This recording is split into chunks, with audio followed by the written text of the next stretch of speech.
AM, arithmetic mean. Ito ay average lang, ano? A sub 1 plus A sub 2 plus up to A sub n divided by n. So yan si arithmetic mean. Si A sub m, ito yung ano, ibang term na given kung hindi given si A sub 1. Halimbawa, we can find also A sub n using A sub 2. A sub 2 plus n minus 2 ka ngayon dito. Or pwede ka mag A sub 3, n minus 3. So yun yung ano, formula number 2. Ano? Parang ito yung ano eh. Para siyang pinaka ano, general formula. Kahit nawala yung A sub 1 mo, so we can use other terms ano, in finding A sub n. Oh, ano pa ang tanong?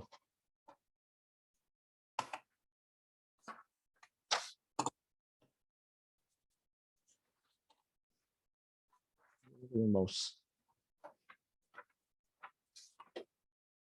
Okay na dyan? Okay na po, sir.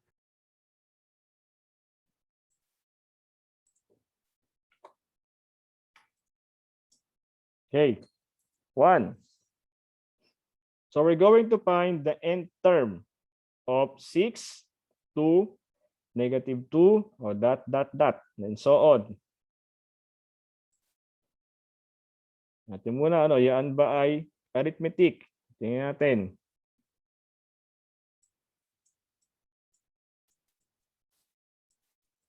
So ang binigay lang dito is A sub 1.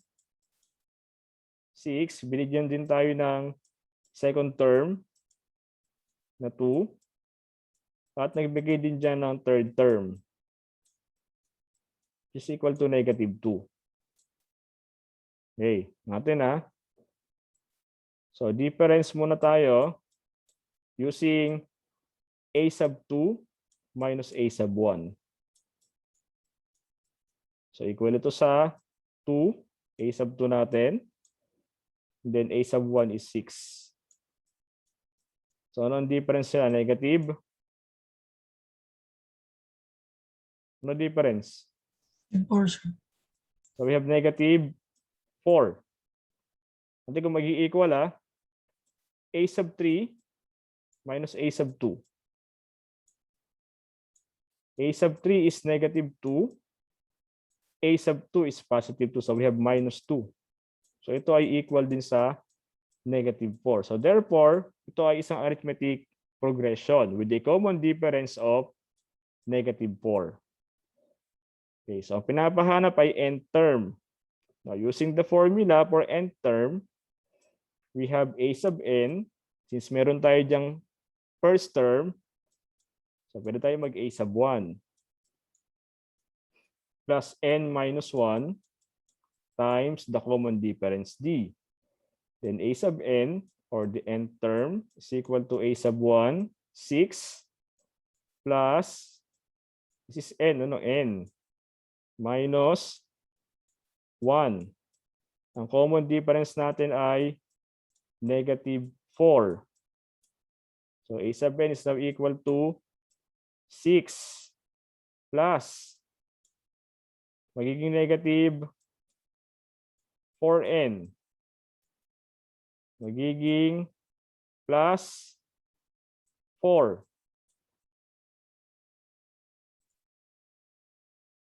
So negative 4n, negative 1 times negative 4, we have plus 4. Simplifying,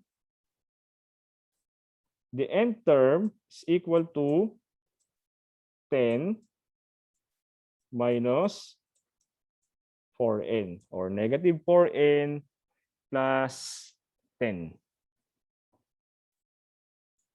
Try nyo nga ng ano, ang gagamitin ni ano, third term. Subukan nyo nga kung pinilalabas sa sagot sa atin.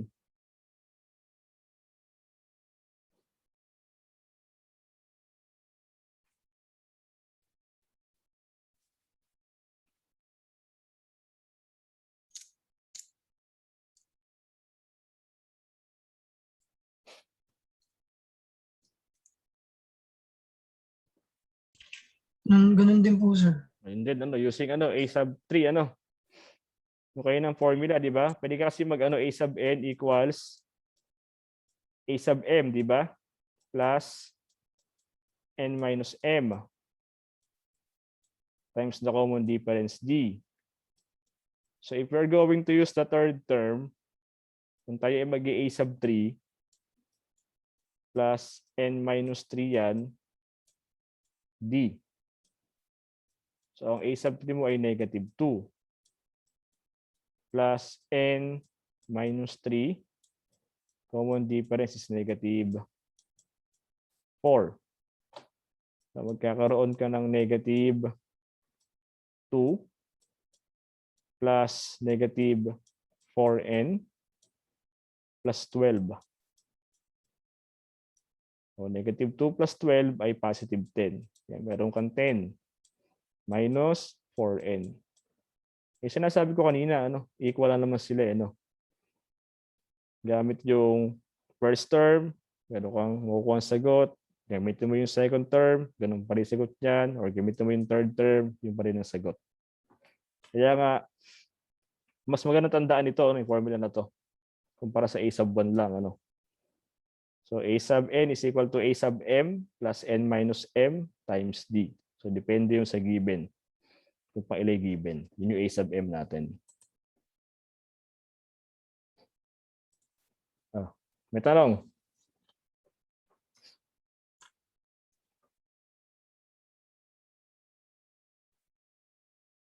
May tanong kayo? Ha? Wala pa? Wala po, sir. Isa pa, ito.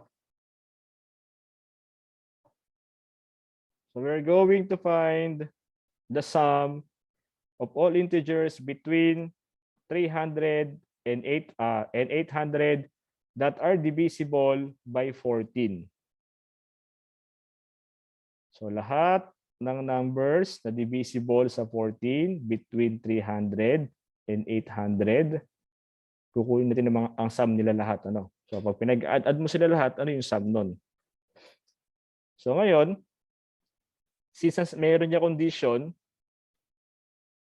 tingnan niyo muna, basahin mo buti problem.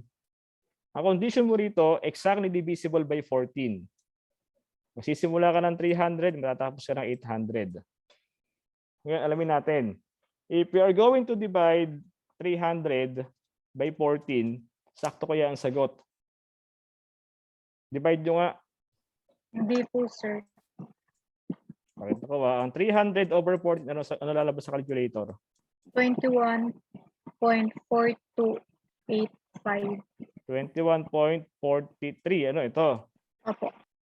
Okay, so yung 300 ay pang 21.43 na 14. So magsisimula ka ngayon sa 22. Gagawin mo, 22 multiply mo ng 14.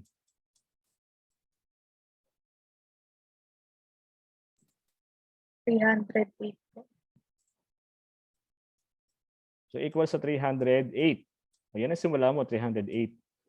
Kasi pag kinuha mo na yung 300 times 20, 21, ilan to?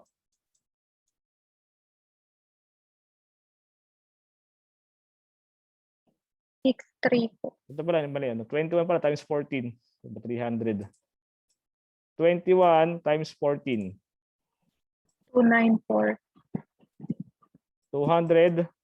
94. Ayun, hindi na siya kasama. Hindi pwede 21. Hindi pwede pang 21 kasi 294 eh. Sabi kasi, between 300 and 800.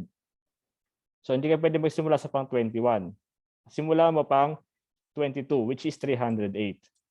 Malipat tayo sa dulo, 800. 800 divide ng 14. Ilan naman ito? 57.14. So we have 57.14. Ang sabi lang ay hanggang 800. So ang 800 ay 57.14. So, ang kukunin mo ngayon, yung pang 57 lang. 57 times 14 tayo. So, ilan yun? 798. Yun. So, dapat hanggang ano ka lang? 798. Kasi pag nag-58 ka na dyan, lalapas ka na ng 800. 58 times 14, lalabas na doon 812. So, hindi na siya kasama sa range na binibigay sa atin. So, nakuha mo dyan na ang first term mo ay 308 at ang last term mo ay 798. Subukan natin ha. Ito muna, napakita ko muna sa inyo. Halimbawa, kukuha ko ng mga numbers divisible by 3. Halimbawa, simulan ko sa 9. 9, 12, 15, 18, 21, 24. Halimbawa, ito kailangan ko lang. Mula sa 9 hanggang 24 lang. Sa pag ang pag-uusapan ay divisible by 3, pang ilan yung 9? Pang ilan?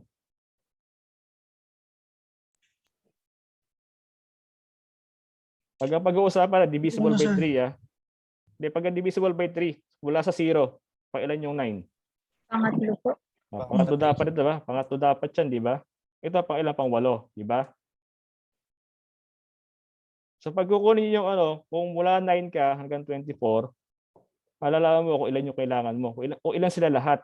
Gagawin mo 8 minus 3 equals 5, di ba? Magka plus 1 ka. So 6 kasi kasama si 9 eh. Binilang mo yan, 1, 2, 3, 4, 5, 6. Dito kasi ang start mo 308. Pero sa 308, kasama siya sa mga data mo. Sa 308, matatapos ka ng 798. Okay, natin. So dito, ang papatak na first term mo ngayon,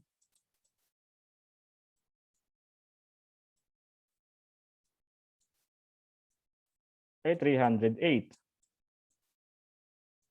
Tapos ang last term mo,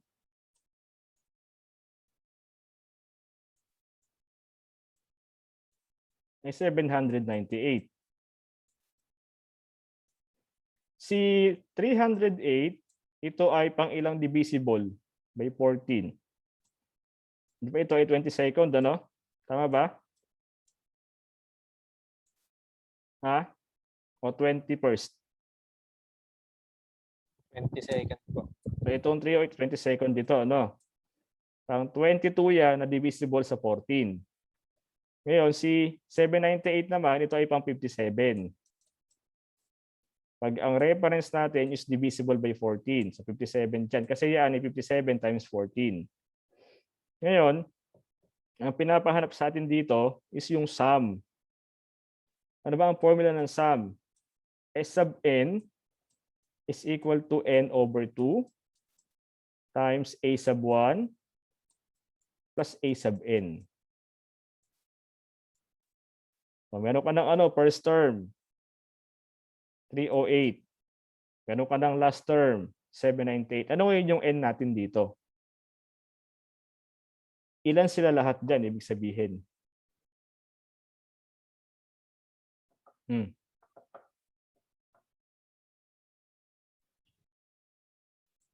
Paano kukunin yung n? Sir, 491 po. Yung n? 57 minus 57 22. minus 22. 57 minus 22 plus 1. Kasi kasama yung pang 22. So ilan lalabas dito? 36. Ito n mo. Yan ang n mo. No? Kaya nga ito, example ko kayo sa inyo ng 9 to 24. Di ba? Kasi ang unang term mo dito is 9. Ang panghuli mo ay 24. Ang condition ko is divisible by 3. Yung 9 ay pangatlong divisible by 3. Kasi meron ko pang 3, 6. Di ba? Una, pangalawa, pangatlo. Divisible by 3. So pag ang kailangan ko ay from 9 to 24, gagawin natin, kung 24 ay pang 8, 8 minus, kasi hanggang 9 lang tayo, minus 3 plus 1. Para tama yung n mo, 6. Kasi kasama yung 9 sa sa bracket natin eh. Pag binilang mo yan, 1, 2, 3, 4, 5, 6. Ganun din dito. Kasi kasama sa bracket si 308. Ang 308 ay pang 22. Ang 798 pang 57. So para makuha mo yung bilang ng mga terms mo, 57 minus 22 plus 1. Kasi nga kasama si 308 doon. So equal tayo sa 36. Now, S sub n ay equal sa 36 over 2 times A sub 1 mo dito ay 308. Plus last term mo, 798. Ilan ngayon yung sum?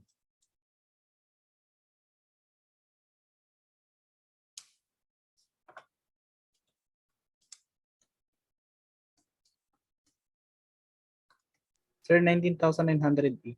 Yun, so we have 19,908.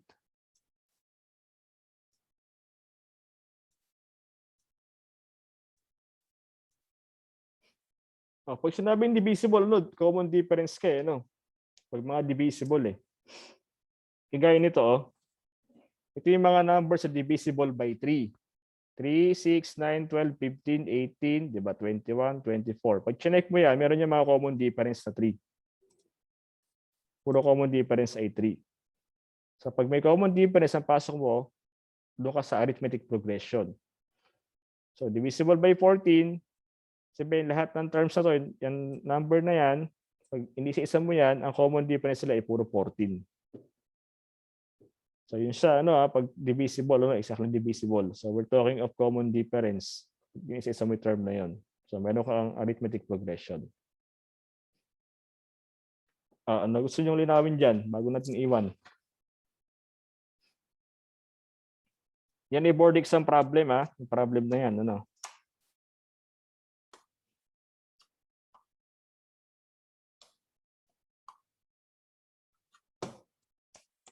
Ano tanong?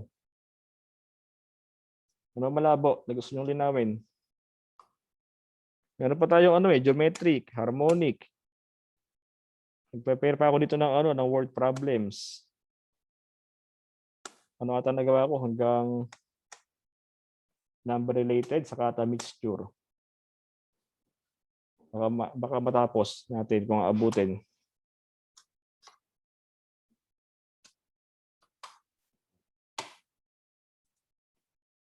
May tanong kayo dyan? Sa problem na yan?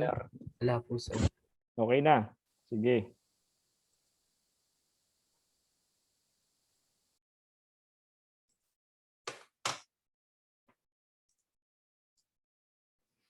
Ito pa. So an arithmetic progression starts with 1, has 9 terms, and the middle term is 21. So determine the 9th term and the sum of the first 9 terms. Ulit an arithmetic progression starts with 1. Ito, alam mo na kagad dito. Okay. Isa-isahin natin. So the progression starts with 1. So ibig sabihin, A sub 1 yun. Yung simula niya, no? So A sub 1 is 1. Tapos, has 9 terms daw. So N equals 9. And the middle term is 21.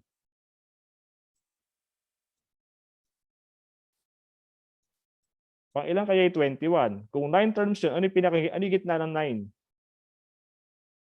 Pang ilan yung gitna? 5. So meron kang pang 5, ano? A sub 5. Yung 21 mo. So ang pinapahanap dito is A sub 9. Determine the 9th term and sum of the first 9 terms. So kunin mo yung S9. So yun nawawala. A sub 9, S sub 9. Solve natin to Meron ba tayo dito ng common difference na binigay? Ha? Wala pa. So yun muna kailangan nyo hanapin, common difference. Now, using the formula, A sub n is equal to A sub 1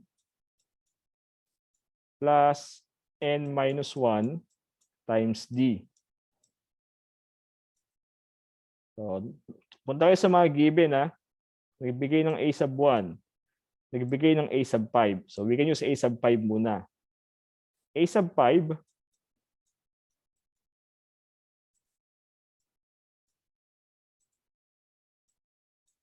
is equal to A sub 1 plus, this is 5 minus 1 times D. Kaya equal ito sa A sub 1 is 1 plus 4 times D.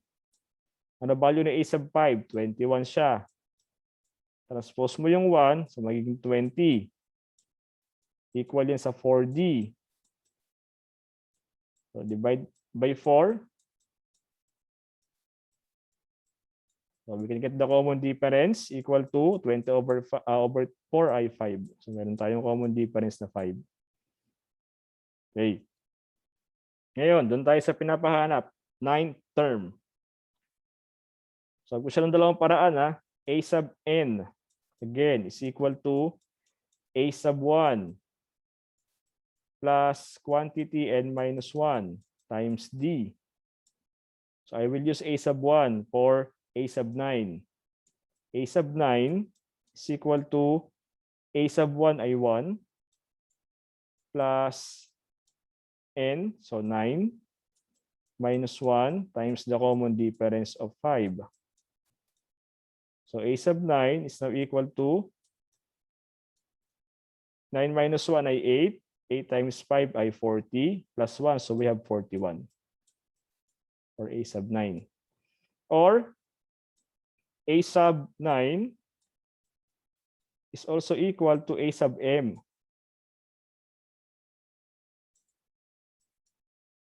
Formula muna, A sub n is also equal to A sub m plus n minus m times D. So I will use fifth term. Binigay na pang 5, yung middle term. So A sub 9 is now equal to A sub 5 plus 9 minus 5 times D. So equal ito ngayon sa A sub 5 ay 21 plus this is 4, common difference ay 5. So 21 plus 20, meron din tayong 41. Kaya kayo bahala, ano? Pagkuha ng n term. Pwede yung A sub 1, pwede yung ibang given na term. Another one is sum. So S9. Formula muna tayo ulit. S sub n is equal to n over 2 times, isang formula muna tayo, A1 plus A sub n. So we're going to find sum of 9 terms. Kaya 9 over 2. Our first term is 1. And our last term is, or 9th term is 41. Ilan to ngayon?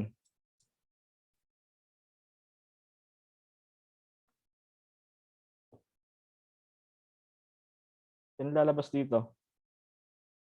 189 po, sir. So we have 189.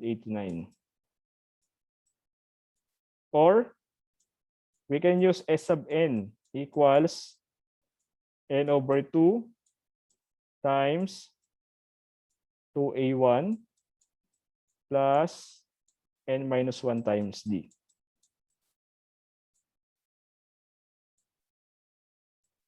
So ito ay magiging S9, 9 over 2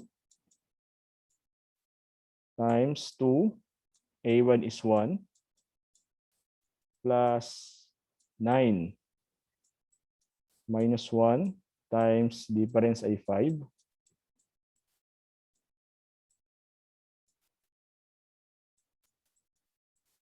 So we have 9 over 2 times 2 plus 40. So 8 minus 1, so yun. So meron din tayo ito makukuha na 100. 89. So ayan, dalawang formula ng sum ito, ano? N over 2, A1, A2, N over 2, 2A1 plus N minus 1 times D. So yan si arithmetic progression. So basta mayroong common difference, so yun ay arithmetic progression. Tandaan nyo to, no? Yung AP. Kasi yan din ang i-apply mo ngayon sa harmonic. No, sa ganun din siya, no? Parehas sila eh.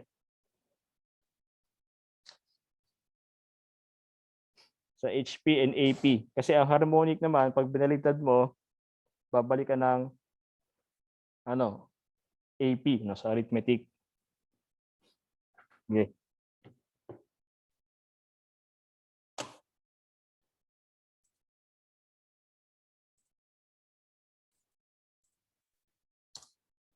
Next, lipat tayo ng geometric progression. Pag sinabing geometric, merong common ratio such that R is equal to A sub 2 over A sub 1. Equal din siya sa A sub 3 over A sub 2. Equal pa rin sa A sub 4 over A sub 3 up to A sub n over A sub n minus 1. So yan naman si common ratio. Yan papasok si geometric progression. Halimbawa, 2, 4, 8, 16, 32. So yan ay geometric progression. Kasi meron ka dyan 4 over 2.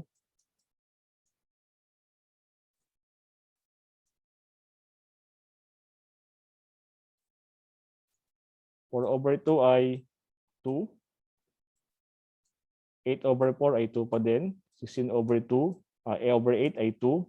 32 over 16 ay 2. So meron silang common ratio, no? Pag divide natin. Ayan ay geometric progression. Okay, so ano mga formulas nito? So A sub n is equal to A sub 1 times R raised to n minus 1. Yan ang una, na formula. Kagaya sa kanina sa arithmetic, meron tayong formula na gamit sa A sub 1 lang. Or kung walang A sub 1, we can use formula number 2. A sub n is equal to A sub m times R raised to n minus m. Ito siya, formula. Kasi pag 1 ang given, palitan mo ng 1 at 1. Kung 2, A sub 2 ka, n minus 2. Yung sum ay equal sa A sub 1 times the quantity 1 minus R raised to n all over 1 minus R. O, ito unang formula, Pangalawa ng sum, A sub 1 minus A sub n times R all over 1 minus R. So ito yung pangalawa sa sum. Pag sinabi geometric mean, yun ay nth root. Kung dalawa yan, A sub 1, A sub 2 ka lang, so square root ka lang. Square root ng A sub 1, A sub 2. Kung tatlo yan, A sub 1 times A sub 2 times A sub 3, ikaw ay naka-cube root. Kaya kung n terms yan, nth root of A sub 1 times A sub 2 times A sub 3 up to A sub n. So yun naman ang tinatawag na geometric mean. Kanina sa ating arithmetic mean, yun ay average, di ba? I-add mo lang lahat, divide mo kung ilan yung terms na yun. Another one is the infinite geometric progression. So yung sum ng infinite geometric progression natin is only equal to A sub 1 all over 1 minus R. So in-apply mo lang ito kapag yung R mo ay tandaan nyo ba ito? Infinite. Kapag yung R ay less than 1. Ha? Pag ang R mo ay less than 1 dito, saka lang magkakaroon ng infinite. So if R is less than 1, so we're going to apply the formula for sum ng infinite progression, A sub 1 all over 1 minus R. Okay. So ganun pa rin, A sub n ay nth term, A sub 1 ay first term, A sub n, sum ng n terms yan. Ito na bago na, naging R. We have the common ratio. And n, we have the number of terms. Okay.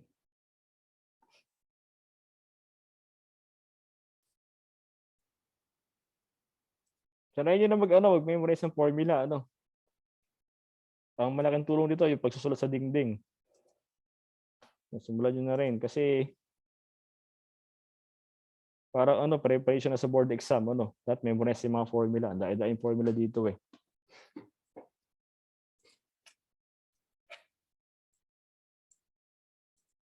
Solve tayo.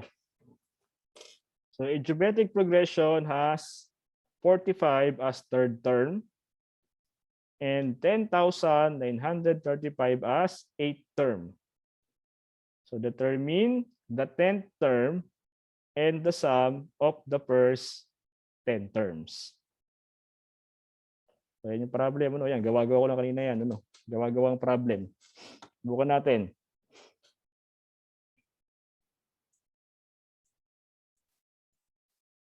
Solution. Ano-ano muna mga binigay sa atin? Isahin natin. So nagbigay ng third term. A sub 3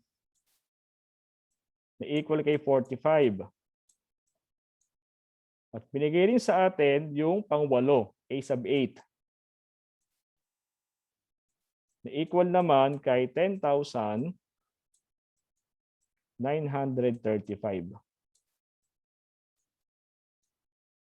Ngayon dito, ang pinapahanap sa atin is yung pang-10. A sub 10.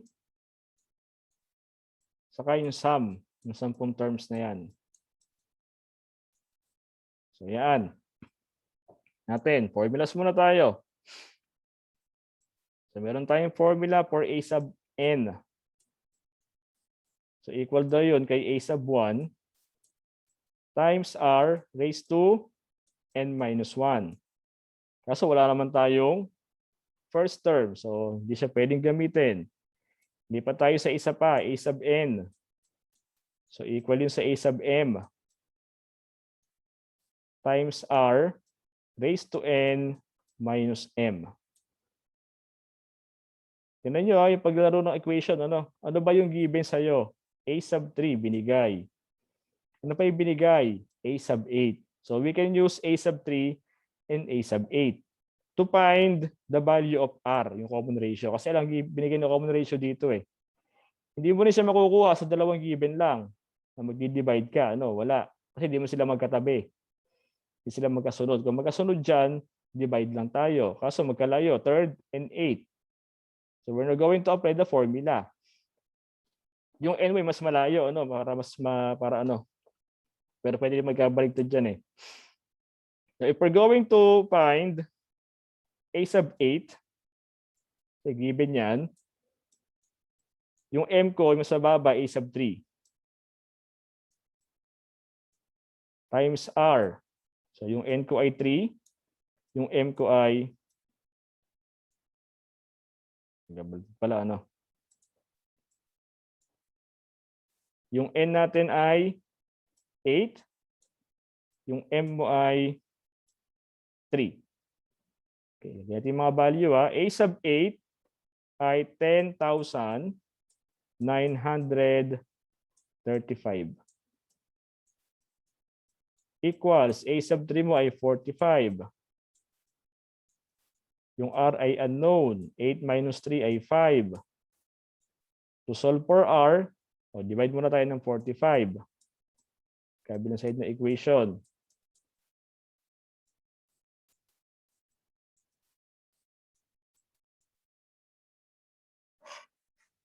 So we have 10,935 divided by 45. So meron tayong 243. 243 equals R raised to 5. So to find the value of R, we're going to take the P root para maging R lang. So ang P root ng 243 naman ay 3. So 3 equals R. Or R is equal to 3. So meron ka ng common ratio na 3. So we can now solve for 10th term. Then, A sub 10 is equal to, pwede ako mag A sub 3 times R raised to 10 minus 3. Equal to ngayon sa a sub 3 ay 45. Ang r natin ay 3. Raised to n minus 3 ay 7. So 3 raised to 7 times 45. So a sub 10 is now equal to 98,415. Or we can also solve for a sub 10 using the other given 8 term. Pwede ako mag a sub 8 r raised to 10 kasi n minus 8. So 10,935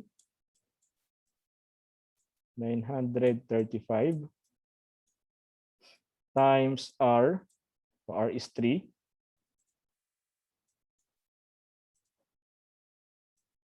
Then minus 8 ay 2. We have 10,935 times 3 squared. So a sub 10 is equal to 98,415. So ngayon yung ating 10 term. So meron pa isang hinahanap, yung sum. S sub n. Ano formula ng S sub n?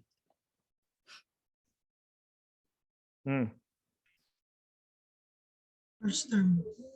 A1 times 1 minus Minus R raised to over 1 minus R. Okay. So A1 is, may A1 ba tayo? Wala. No. So doon muna tayo sa A1. Ano? Solve tayo ng A1. So A sub n muna tayo. A sub n is equal to A sub m R raised to n minus m. So solving for A sub 1 is equal to, pwede ako mag A sub 3, isang given. A sub 3 R raised to 1 ang n ko, ang m ko ay 3. So A sub 1 ay unknown. Equal ito sa A sub 3. Ang A sub 3 ay 45. Tapos yung R natin ay 3. O 1 minus 3 ay negative 2. Natin.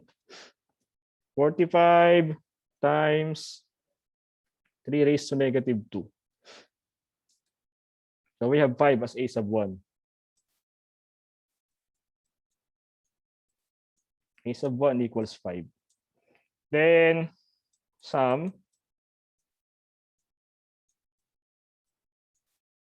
S sub 10 is now equal to A sub 1 is 5. 1 minus 3 raised to 10 over 1 minus 3. Tingnan natin.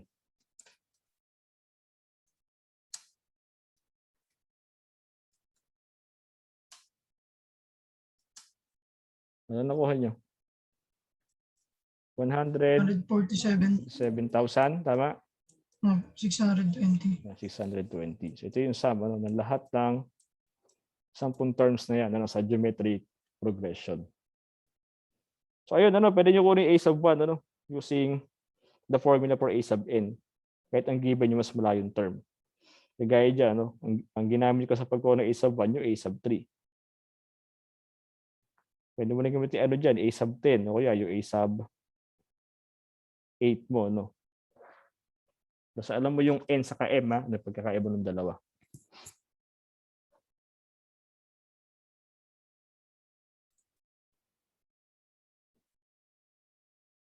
Question.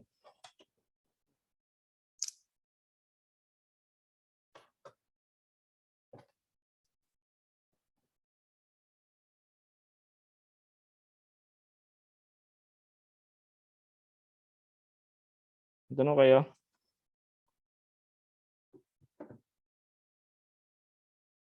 Ha? Tanong? Wala. Opo.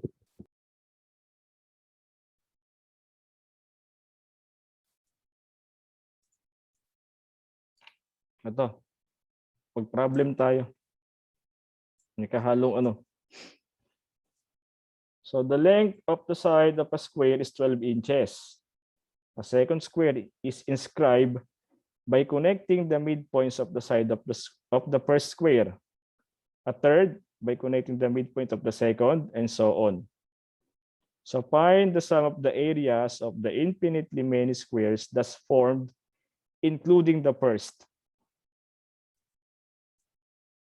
O, ganito pagka ganyan mga problem, basahin mo mabuti, no? Basahin niyo muna ulit. Ano unang sinabi sa atin, meron daw square na ang sukat ng side niya ay 12 inches. So gawa tayo ng ano? Diagram. So meron daw square.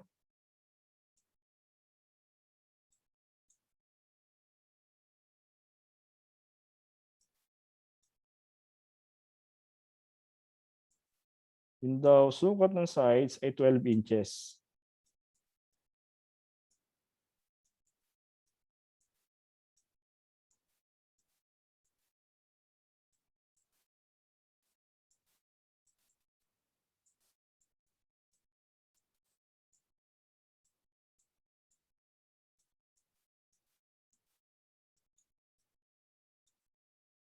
So yan. Tapos sabi, a second square is inscribed. So inscribed, nasa loob, ano?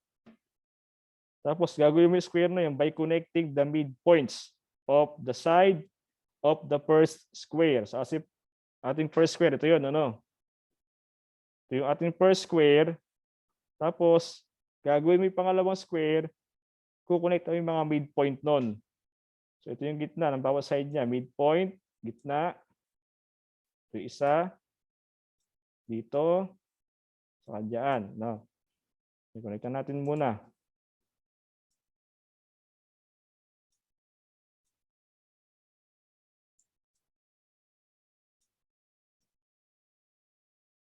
Ayun, yung pangalawang square mo, ano? Ayan na siya. Ngayon, kung ang sukat nung unang square mo ay 12 inches, ano kaya ngayon yung sides nung iyong pangalawang square? Kukunin natin dito, ano? Pansinin niyo kung square ito ay naka-right angle. Ito ay right angle. So, ibig sabihin, ito, yan, at ito ay right triangle. Nasundan ninyo? Ha? Yes, sir. So, right triangle siya, ano? Ibig sabihin, na kung saan, ito yung midpoint, at 12 yung side niyan, midpoint, gitna, ito ay 6 ang sukat. 6 ito, di ba? Ano? Kasi midpoint eh. So, mula dito, hanggang dyan ay 6. Mula dito, hanggang doon ay 6 din. Tapos kung ito ay right triangle, sabihin ito yung sides ng triangle mo. Ito ngayon ay hypotenuse. Using Pythagorean theorem, ano nga yung sukat nito? Ito siya, ano? Teka.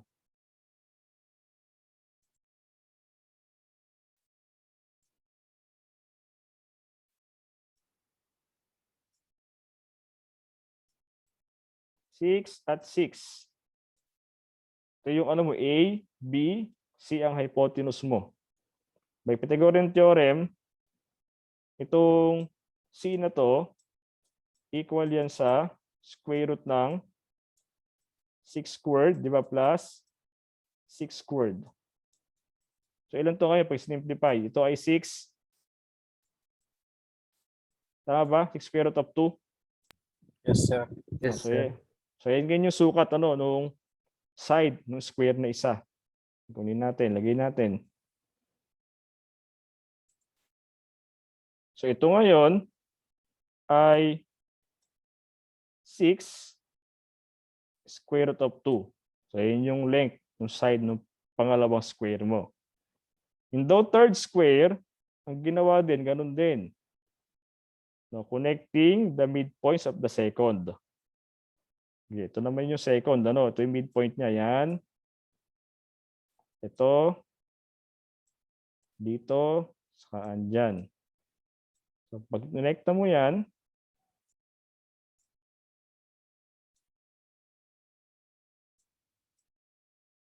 yun yung pangatlong square mo. No? Pag connecta mo na yung mga midpoints. So, yan. Ang pangatlong square. Okay. Kung tayo ngayon sa side ng pangatlong square na yan. Ito yung ating right angle dito. Yan, ano? Right angle ito. So, right angle yan. Ito na naman ay right triangle. So, ano sukat nung side ng right triangle natin?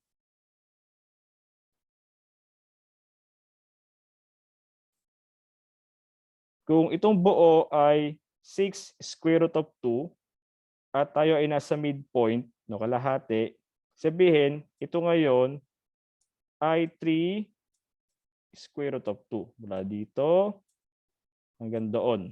No, kalahati. Ito rin, ganun din yan. Parehas yung 3 square root of 2. Sukat.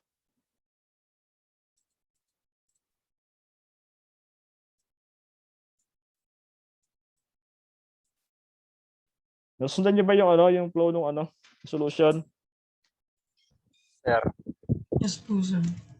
Kasi may ito, haluan to ng progression no. Masamahan na yan. Kasi hindi yan matatapos, Sabi infinite Oh. Meron diyang bubuo hanggang sa maliit na square, Hindi natin kayang kunin area. Ngayon, hanap lang tayo ng siguro hanggang 3.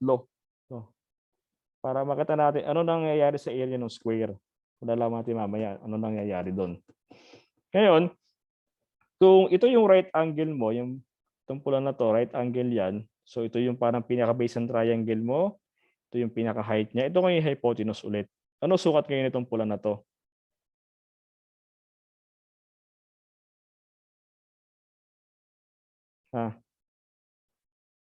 Ano ngayon to?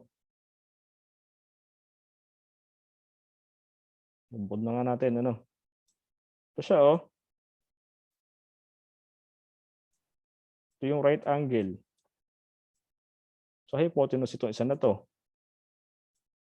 Ito ay 3 square root of 2. Ito rin ay 3 square root of 2.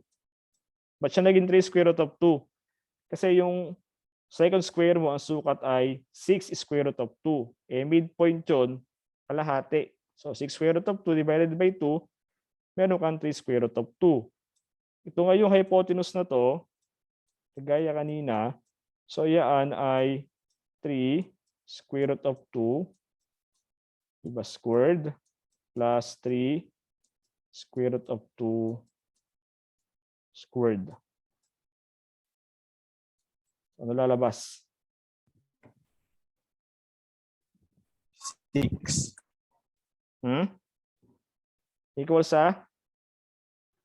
6 po, sir. 6. So, meron tayong 6. Okay, so, ibig sabihin, ito ay 6. Ano yung sukat nito? Yan. 6 yan. Ito rin ay 6. Okay, isa pa. Sabi daw, and so on. Tuloy-tuloy lang ito. So, yung sumunod na square, ganun pa rin gagawin natin. Tingnan natin ano mangyayari. Midpoint tayo. Dito. Yan. Dito, saka doon. Connecta natin yan.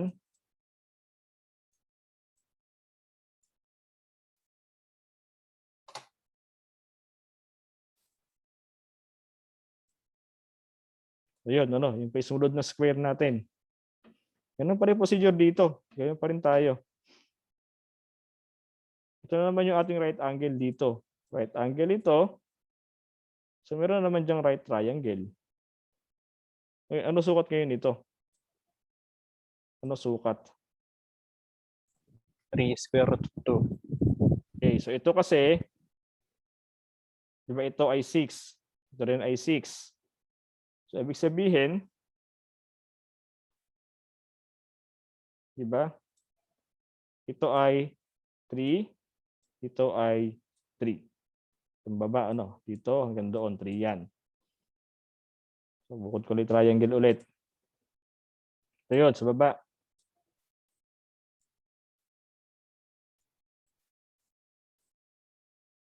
Three and 3. So, yung C ay equal ngayon sa square root of 3 squared plus 3 squared.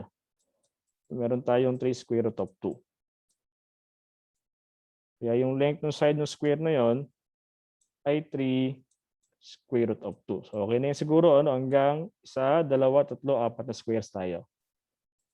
Okay, ilis ko muna rito.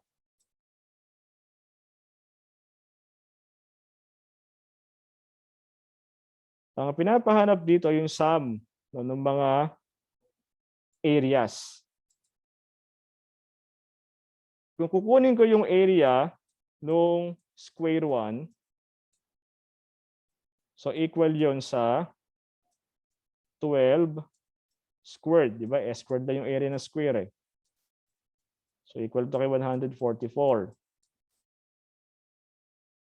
Pag kinuha ko yung area ng square number 2. So yung sukat ng side doon ay 6 square root of 2. Square ko siya. Equal saan ito? 72. Tama ba? Yes, sir. Lipat tayo ng square number 3. Ang square number 3 natin, itong pula, yan. Ang sukat niya ay 6. So 6 squared naman tayo doon. So equal to kay 36. Lipat tayo sa pang-apat na square na kinuha natin. So ang sukat naman ng side, ito 3 square root of 2 ang sukat. Square natin. So ito magiging ilan? 18. So yan, Basta ninyo yung mga area, ano nangyayari? Meron ba diyang, siya ba ay consistent? From area 2 to area 4? Yes, sir. Meron, sir. Ano nangyayari? Nakakalahati, di ba? Yun. So, ibig sabihin, ito ay progression. Meron silang common ratio. Kunin natin.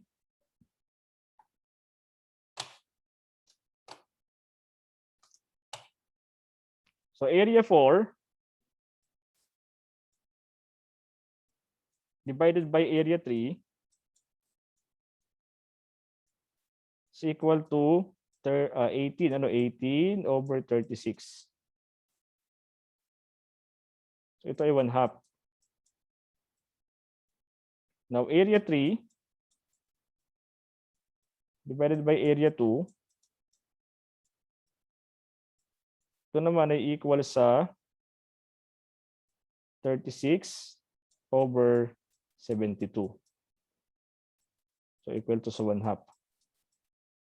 So, sa ganitong problem, kadalasan hindi sinasama yung yung original.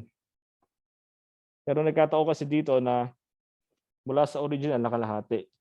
Pero kadalasan, natandaan nyo na pag ganitong problem, usually walang walang kaugnayan yung first, yung pinaka-given, Nagkataon nyo sa problem na yan, nakalahati din mula sa original square mo.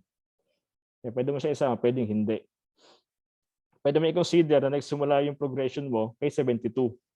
Okay, possible yun, Kung sisimula ka dito sa A sa area 2 mo, ito yung magiging A sub 1 mo. Ito yung magiging A sub 2. Ito yung magiging A sub 3 natin. Ngayon, pag napansin niyo, yung area 4 over area 3, ang ratio ay 1/2. Yung ding 3 over 2, 1/2 ang ratio. So magkamukha silang 1/2, kaya yan ang common ratio mo ngayon. So mangyayari dito, yung R or common ratio is 1/2. Kapag ka yung ratio ay less than 1, doon tayo pupunta sa sum ng infinite progression na equal sa a sub 1 over 1 minus r. So yung sum ng infinite progression natin ay equal ngayon sa a sub 1. So ang 1 mo ay 72, 72 all over 1 minus 1 half. So ilan to ngayon?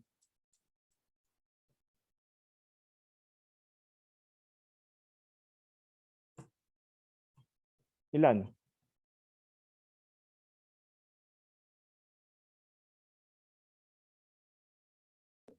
144, sir. So 144. 144 square inches. Ito yung sum, Nagsimula lang tayo sa sa may square 2, Wala pa yung square 1 dyan eh. Now, including the first,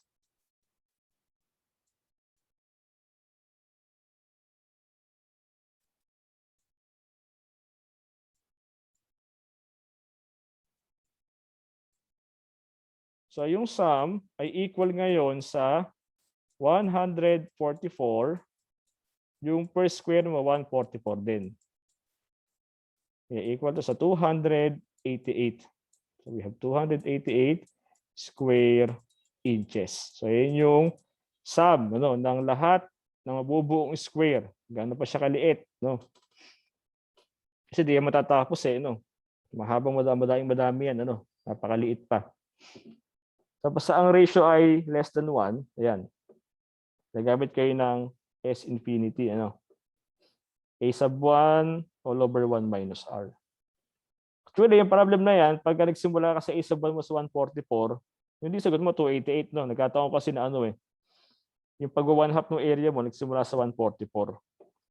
Pero marami kasing problem na walang relation yung original given sa sumunod na na nangyari sa problem. Kaya mas maganda simulan mo sa doon ka sa may second square, simula ka doon.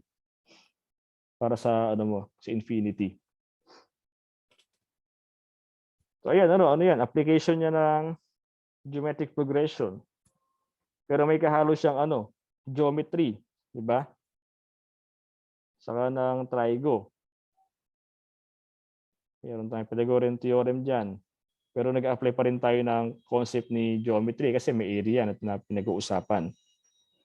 Tapos nakatabong ang area, nagbabago pala. Habang nakakagawa ka ng mga squares, yung palang area nakakalahati. So by connecting the midpoints of the previous square.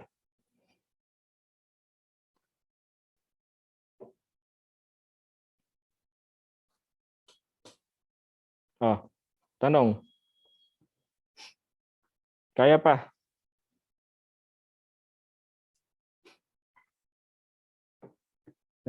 Sumula tayo ng binomial theorem, di ba? Pascal's triangle. Nag-art term tayo. Nag-middle term, di ba? Saka tayo nag-progression, arithmetic, geometric. Meron pa tayong harmonic. Tuloy natin.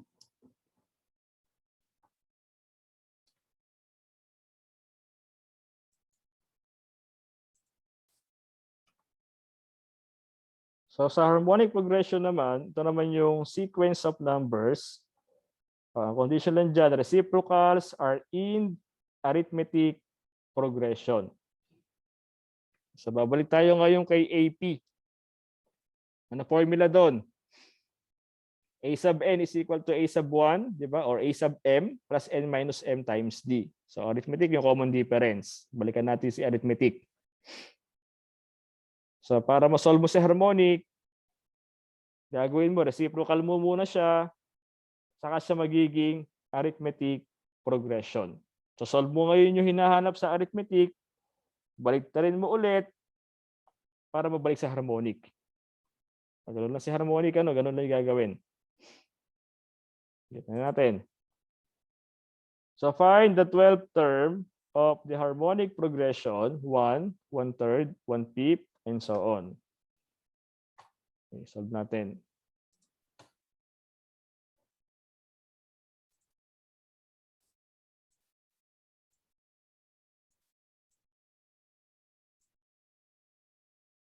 So meron tayong given na harmonic progression.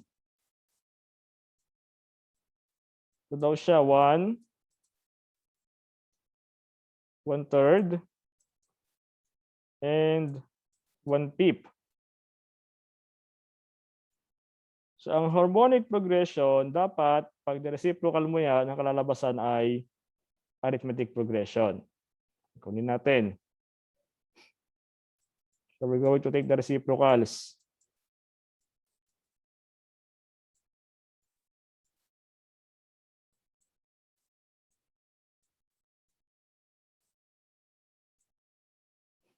So magiging ano yan? 1/1 ay 1 pa rin. Ano? 1. 3/1 ay 3. 5/1 ay 5. Tama kaya? Ayun nga, ano, pag chinek mo, makukuha mo ngayon yung difference dyan na 3 minus 1. So equal sa 2. Equal din sa 5 minus 3.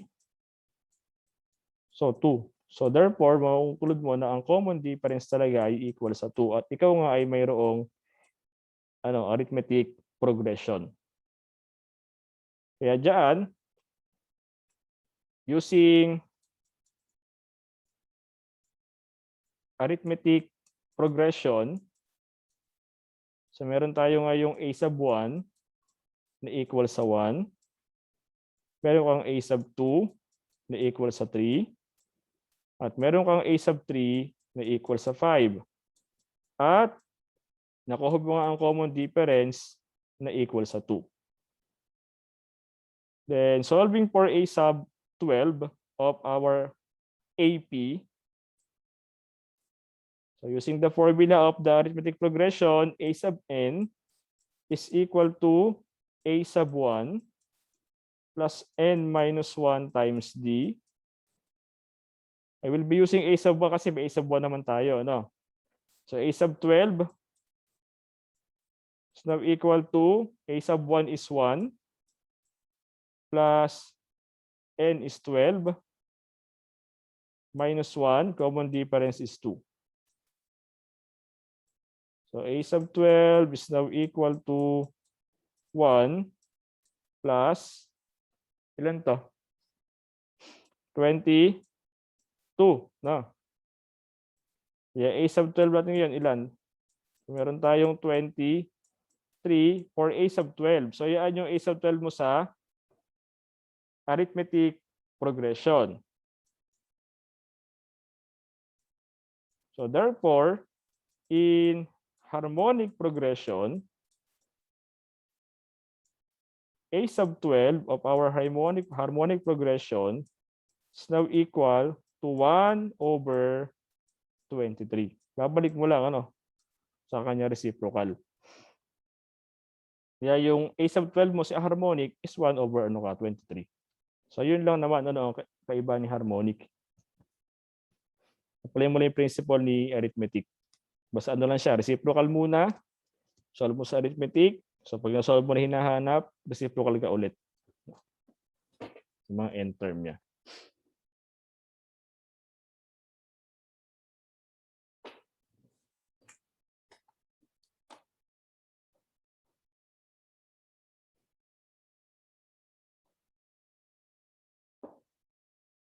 Okay.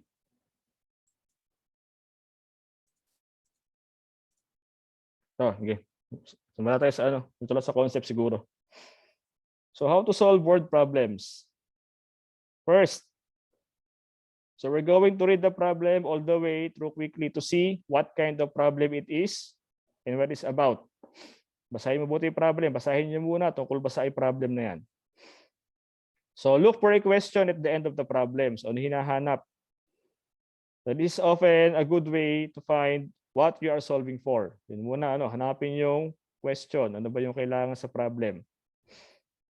So start every problem with the common, let x equals, diba? Usually, unknown ito something. So we generally use x for the unknown in the problem, yung sinasabi sa problem natin. So yun na lagi simula. If you have to find more than one unknown, try to determine the smallest unknown. So mas tulong daw, pinakamadaling hanapin yung smallest. Then read the problem again and translate the problem from words to symbols or algebraic equations. So yun yung mga steps, no, para ma-solve mo yung word problems. Basahin mabuti, hanapin yung ano yung tinatanong sa problem. Magsimula ka sa let x equal something. Usually unknown yan. Pag maraming unknown, subukan mong hanapin yung pinakamaliit muna. Then again, read the problem again. Baka may na-miss ka. Tapos gawin mo na siya ng algebraic equation. So based doon sa problem. Okay, tuloy natin.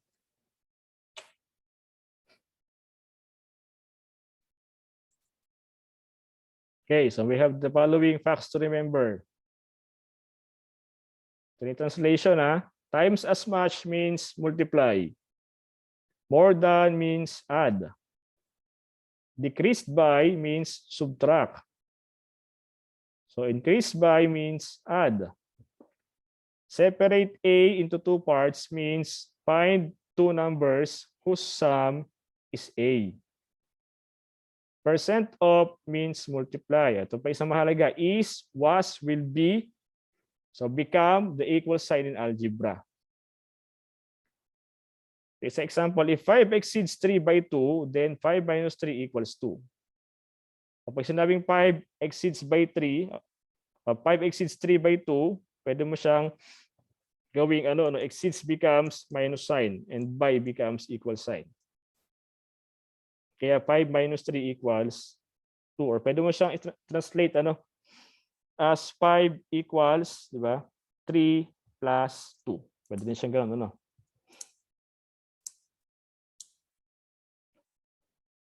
Okay. Mahalaga dito, Ito, Yan. Ito mga to. Yan ang mga kadalasan binibigay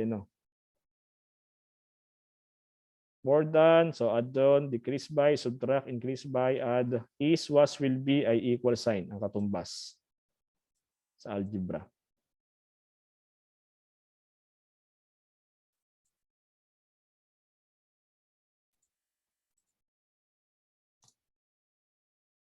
Example tayo.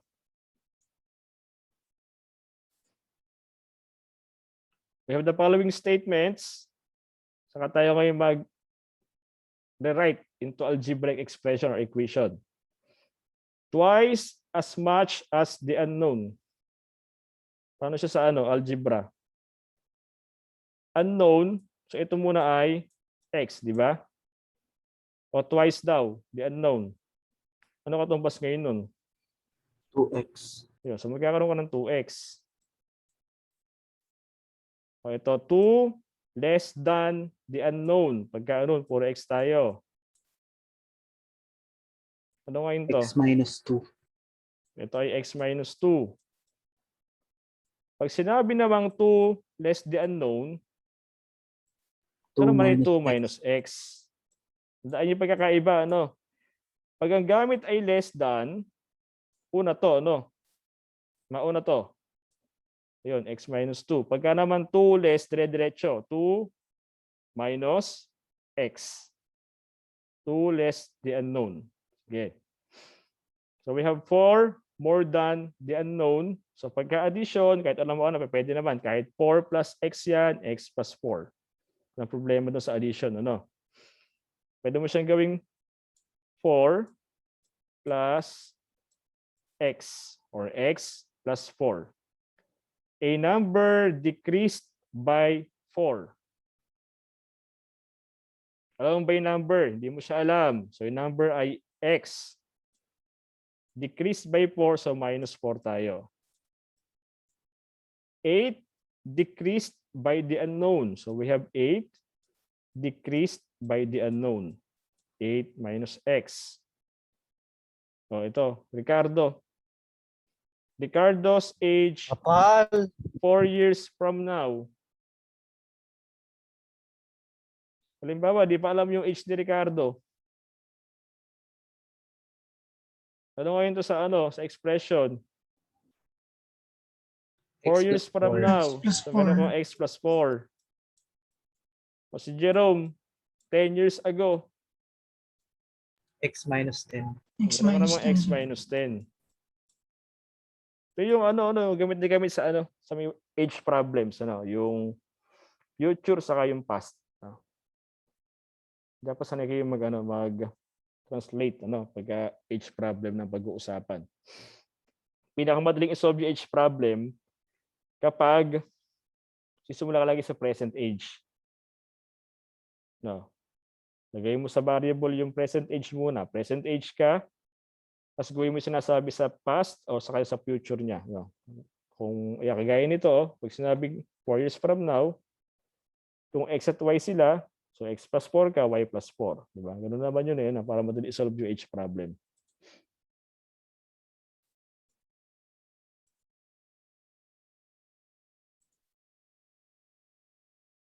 Next tayo. Number 9. Separate 20 into 2 parts.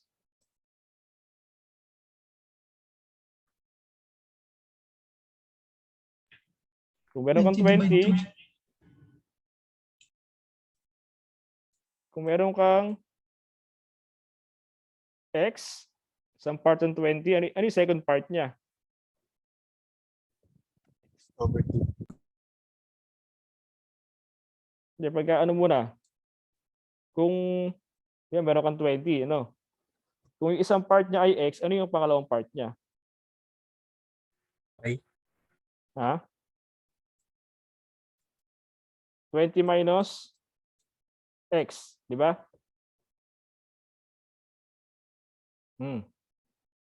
Pag pinag-add mo yan, ano sum niyan? Equal sa 20. Okay, so we have 2 consecutive integers. Kung yung simula ay x, ano yung kasunod? X plus 1. Meron ka x plus 1. Pagka even naman, kung ang simula mo ay x, ang kasunod nun ay x plus 2. Meron din yung ating add. Ang unang term mo ay x, ang sumunod ay x plus 2. Product of a number and 5. So meron kang number na x, saka 5, product nila ay 5x. Quotient of a number and 5. So x over 5. Sum of a number and 10. Paano siya? X plus 10. So meron ko x plus 10. Sunod. 10 is more than a number. 6 plus 6 X. more 6 than a plus number. So pwede siyang maging 6 plus x or x plus 6. So yun lang, Kaya sabi ko, di ba, is. Pag sinabing is ay equal sign sa algebra. Okay. Kaya nyo ba mag-solve? Ano na pala tayo? 2 oras mahigit. Hinto muna. Decide. Kaya mag-desisyon. Ano? Kasi mahaba pa to.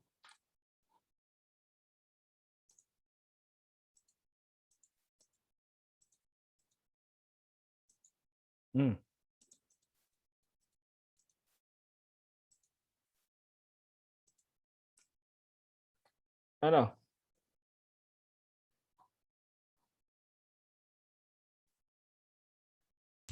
Activity po ba, sir? Hindi. Discussion pa to eh. Tutuloy po, sir. Tutuloy ba? Hinto na natin muna. Ako, sir, tuloy. Ako rin, Sir sir, lang, tuloy. sir. Tuloy natin. Tapusin natin. Okay lang. Kahit number related. Ha? Okay lang po, sir. Okay lang po, sir.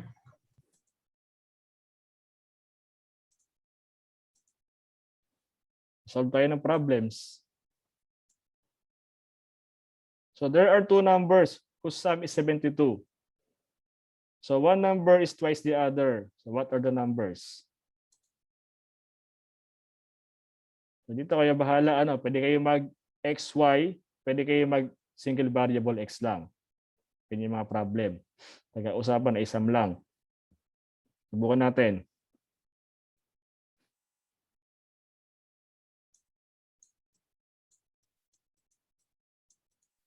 Di ba sabi kanina, basahin ang problem, di ba? Alamin nyo hinahanap, at magsimula ka sa let X, di ba? Sabi, equal something. So there are two numbers daw. At ang hinahanap ay yung numbers. So ano yung dalawang number na yon? Okay, subukan natin. Pwede tayo mag-let X. Ito yung first number.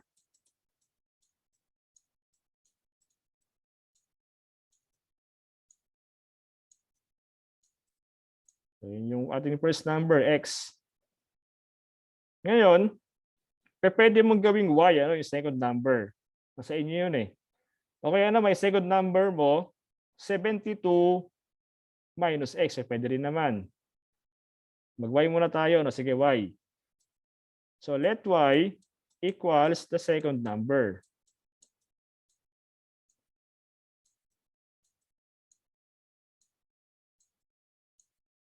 Doon tayo ngayon sa sinasabi ng ng problem. Sasahin natin two numbers, sum is 72.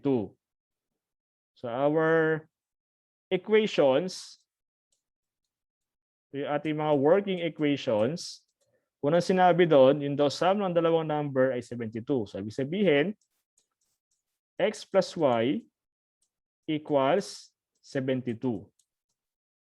Yun yung isa. Another one number is twice the other. Dito, since wala naman tayong pinag-uusapan na malaki at maliit na number, ang sabi lang dyan, yung isang number ay twice ng isa. Hindi mo naman alam kung maliit ba yung X o malaki yung Y. Kaya kayo bahala. Pwede mong gawing X equals 2Y. Pwede mong gawing Y equals 2X. So, gawin natin, one number is twice the other. So yun, one number is twice the other. So X equals 2Y. Or pwede rin yung Y equals 2X. Depende nga sa inyo. Alam mo kasi dito sinasabi na smaller and larger number. Pinag-uusapan lang dito, may dalawang number.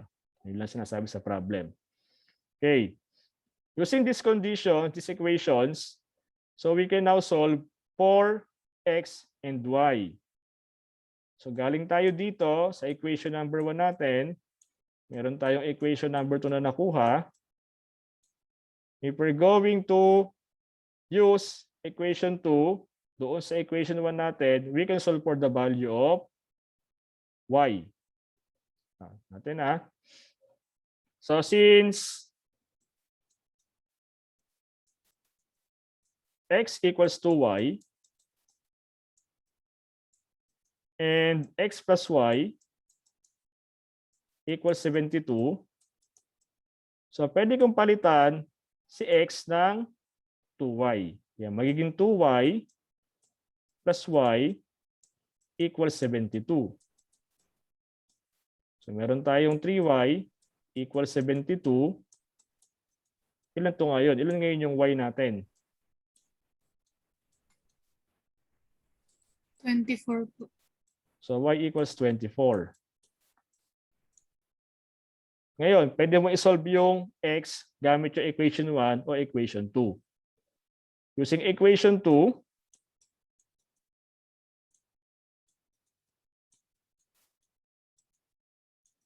sabi doon, ang X daw ay equal sa 2Y.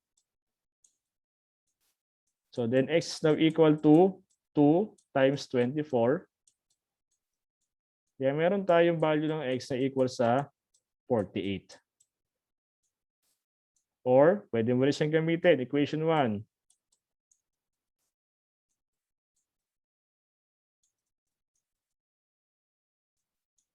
So, X plus Y equals 72. X equals 72 minus Y. Mas meron tayong value ng y. Kaya ang x mo ngayon ay 72 minus 24. Ito rin ay equal sa 48. So yun lang ano. Number 1. Number related problems. Pwede rin yung ano to, ano? Sabi ko kanina. Kung yung first number mo ay x,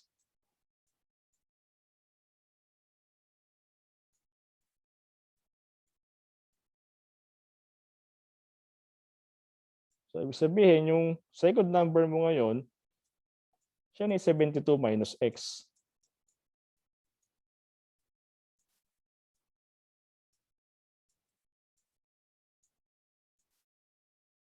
Patingin ganito, kasi nga ang sum nila ay 72.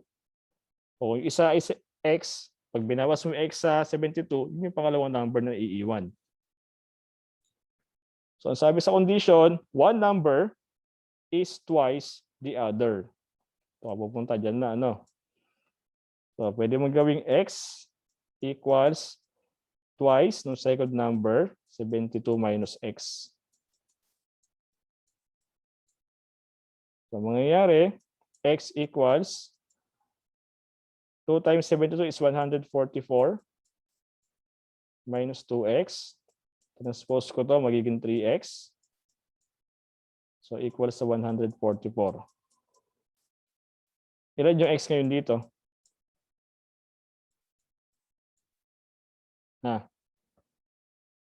144 over 3. 48 po, sir. So 48. Yun yung first number mo na 48. So therefore, your second number, yun ay 72 minus x. Na equal naman sa 72 minus 48. Kaya meron ka pa rin 24. So yung numbers mo, ganun pa rin. 24 pa rin and 48. Yun siya, ano, using ano tayo, dalawang solution, ano. Nag-ano ko dito, dalawang variables ako dito. Ito isa lang, x lang ginamit ko. Ano mas madali?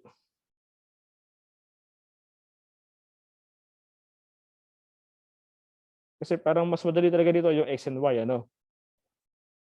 Para sa iba, ano. Yung kasi ang common, yung solution, ano. Yung kasi yung iba dito, nalilito. Pag ganito na yung ano, gagawin. Kung sa kayo nadadalian, ano, pwede naman, ano, kayo bahala dyan. Actually, ito, pwede rin ganito eh. Pwede mong gawing 72 minus x equals 2x. Baligtad. No, pwede naman yun eh. Kasi alam mo sinasabi dyan, ano nga, smallest and ano, largest number. Wala lang ganun eh, no? Walang condition yung number mo. Basta sabi, ano lang, dalawang number lang eh. Nakuha niyo ba? Ha? Sinasabi sa problem? Sa solution natin? Bakit ganyan? Pwede siya magkapalit-palit, ano? Subukan niyo i-solve, ano? Gawin yung ano. Balik rin ninyo, gawin niyo itong ano. Y equals 2x. So, pwede rin yan. Subukan ninyo. Solve niyo siyang ganun. Okay, itong part na to, baguhin niyo rin ito. Gagawin mo namang ano to. 72 minus x is equal to twice of the other number, 2x. Ito yung one number mo eh. Second number mo, twice nung una. Yun, one number is twice the other. Ito yun, ano, sinasabi. Ganun pa rin makukuha mo dyan. 24 pa rin and 48. So yun yung mga problem na walang specific condition doon sa makukuha mo sagot. So yun yun. Sige, lipat tayo ng pangalawa. Siguro last muna yung pangalawa, ano, para hanggang 4 lang tayo.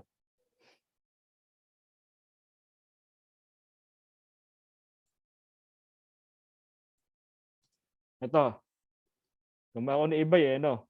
Ibigay na ako dyan ng smaller sa ng larger. Meron na dyan condition number natin. So we also have again two numbers. Ang sum niya ay 50. So ang condition dito, 3 times the smaller is 5 more than twice the larger. So what are the numbers? Okay. Simulan natin.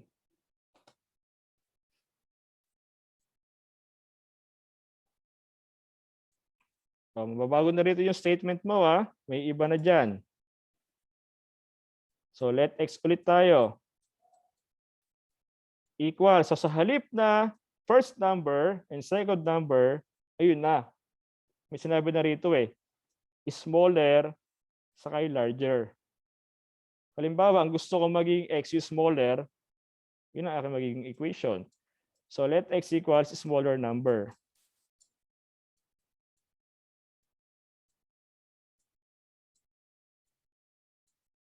So, ibig sabihin, kung magdadalawang variable ako, y. Ano gusto nyo? Magwa-y tayo o x lang? X na lang, sir. O sige, so ano yung ating larger number? That will be 50, ano? Minus x. Ito ngayon yung ating larger number.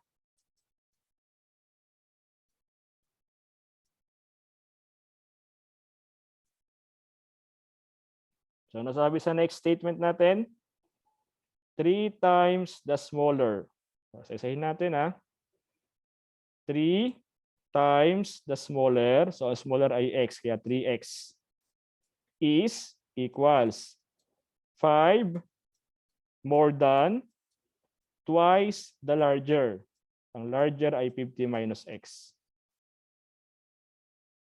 Okay, so yan. Ayusin natin. 3x equals 5 plus 2 times 50 ay 100 minus 2x. Transpose ko yon, magiging 3x plus 2x. 5 plus 100, we have 105. So 3x plus 2x ay 5x. So equal to sa 105. To solve for x, we divide by 5. Ano ngayon yung value ng x? 21. So x equals 21. Okay. Ito yung ating smaller number. Now, to find the larger number,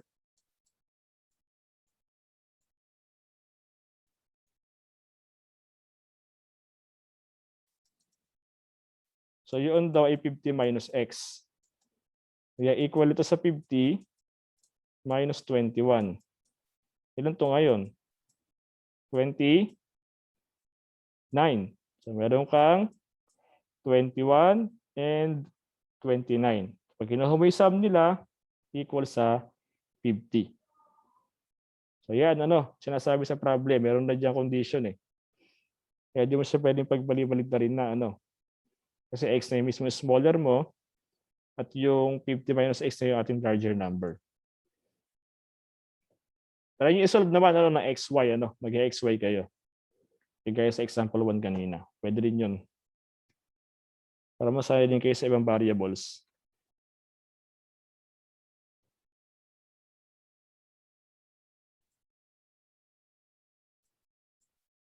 Tanong. Ganyan kalawak sa algebra, ano, napakadaya pa na algebra. Meron pang ano, work problems, mixture, and age problems pa. Dalasan lumalabas yung work saka yung mixture eh. Saka yung age problem.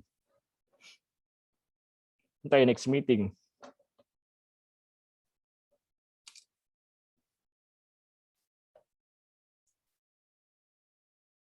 Yan ang tanong.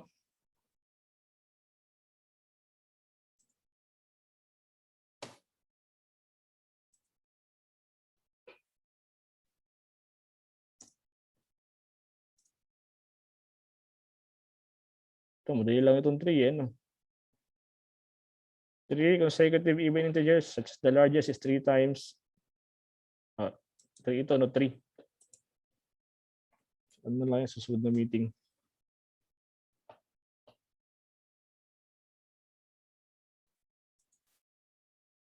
Sige. On ulit ng video bago tayo mag-end.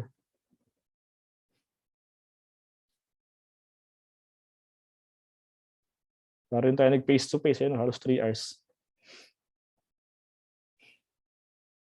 Sige. On. Puntaan na. Nag-aaksi ka na yata dyan. Hindi pa, sir. Gitingin, no? 1, 2, 3. Sa GC.